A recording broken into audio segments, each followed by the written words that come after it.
เสียงรถแล่นบึนตกใจตื่นแม่นรถไถเลี้ยวน้ำสนให้แล่นไว้รถผู้ใดสร้างมาสิ่งถามชาวบ้านซื้อยายติงคนที่สิ่งแม่นผู้ใด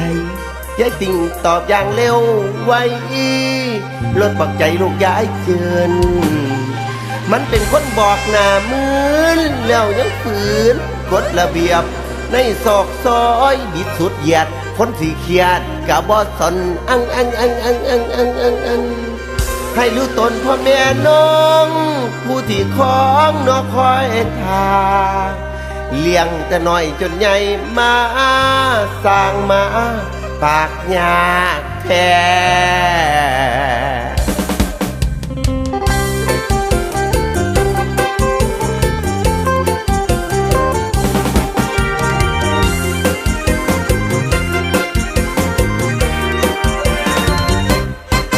สงสารพ่อแม่เถิดน้องเพิ่นหาเงินทองซื้อรถให้ลูกขี่เงินใส่ก็ยังบ่มีคิดนำลูกนี่ตีย่านบ่มียังขี่ไปเรียนลูกชายคนบังเกิดก้าวมีเลี้ยงลาวให้พ่อแม่ทุกใจให้ไปเรียนผัดจันบ่ไปพาลูกสาวไผมาสอนถ่ายคักแน่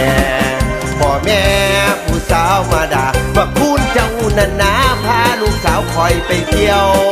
ขากลับมันเลยพาไปเสี่ยวไปซิ่งคืนเดียวเสี่ยวจนท้องป่องคงเดือดร้อนเนื้อเดือดร้อนพ่อและแม่ทุกใจลูกไสลาจังไรสั่งเฮ็ดทำลงใด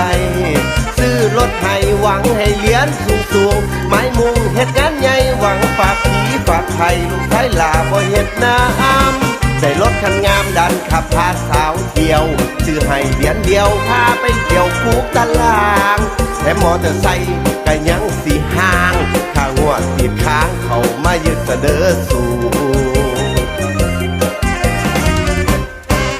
ลูกเอ๋ยลูกหลาคำแพงเจ้าคือเก่งแหงให้แม่ปวดหัว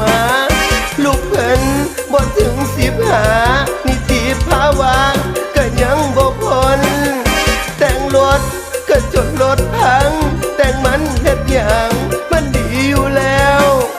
ค่างวดก็บ่ทันเบิดจักสิเกิดหยังกับรถเฮาบักหลาแม่นี่บ่มีปัญญาที่หาเงินมาใส่หนี้ให้ดอกมีแต่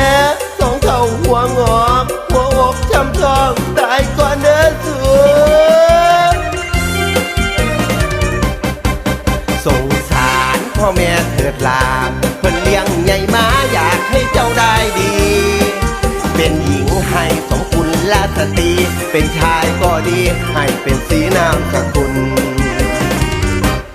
เจ้าอย่าวุ่นให้คำคุณพ่อแม่ยามเพิ่นแก่เพิ่นเฒ่าหวังให้เจ้าเบิ่งแยงหักแพงนี้บ่มีไผเปรียบพอยาสิล้อมันสิซ่าหาไปจากเขาไปให้คิดใดไผที่ลงแสงสีตอบแทนคุณความดี